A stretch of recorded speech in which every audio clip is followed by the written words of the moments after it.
Good morning, Wisconsin FFA, and welcome to this year's Fall Leadership Workshops. My team and I have been working super hard to create a virtual event that you'll be sure to love. But before we begin, let's start by talking about the adaptability of leadership. We'll start our discussion at Spooner High School in the gym.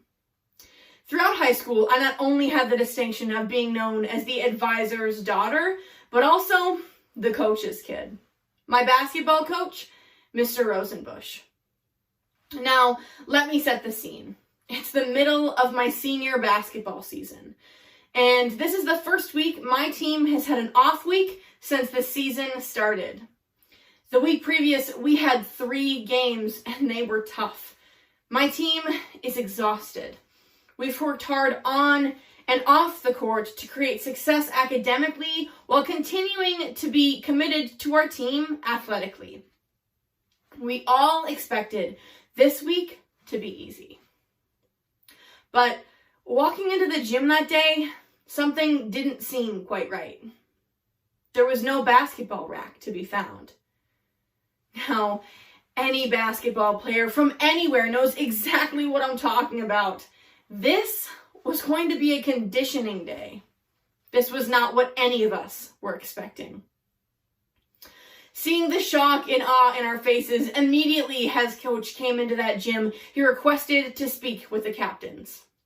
As soon as we got into a private enough location, he turned to Julia, my co-captain, as well as myself, and said, "Today, you will outwork, outrun, and outsweat every other girl in that gym.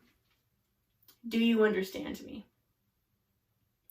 Honestly, I didn't understand him. What was the point of working this hard for this long if we didn't have to? Nonetheless, Julia and I agreed and prepared ourselves mentally for the struggle that was about to come. Fast forward to the end of practice. It was our last drill, and then we could go home. Let me tell you, I was dripping with sweat, my legs were shaking, and my attitude was declining quickly. Over the course of that practice, Julia and I had done everything Coach had asked. We had hustled relentlessly, like we weren't even tired. But before we could start that very last drill, Coach turned to the team and began talking. He asked, "Ladies, did anybody notice a player that worked a little extra today? Maybe a girl or two that didn't let their situation define their success?" It was quiet, except the huffs and puffs of every girl in that gym from complete and utter exhaustion. But finally, someone piped up. "Our captains." Coach turned and continued, "Ladies, I'm sure you all expected today's practice to be easy. I'm sure you all thought that we would just shoot around or scrimmage or maybe even play games.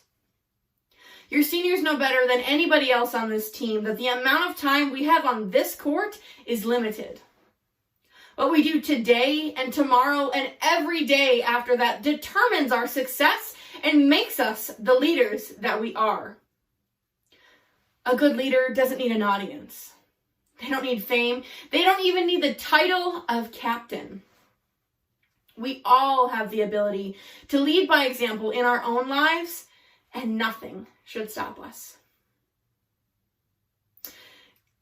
When Coach finished, he walked himself to the sidelines and blew his whistle for the very last time. And every girl seemed to run just a little bit faster. Wisconsin FFA, we all have the ability to lead by example in our own lives. Whether that's in the classroom, on the court, or in our FFA careers, we must not let things end just when the situation gets tough. Wisconsin FFA, in the coming week, you will have the opportunity with your chapter to participate in this year's Fall Leadership Workshops. During these workshops, I encourage you to get active. I encourage you to make connections and ask questions. Wisconsin FFA, we all have the ability to set the expectations high and lead by example to our own success every day. Wisconsin FFA, get ready to ride out your rodeo at this year's Fall Leadership Workshops.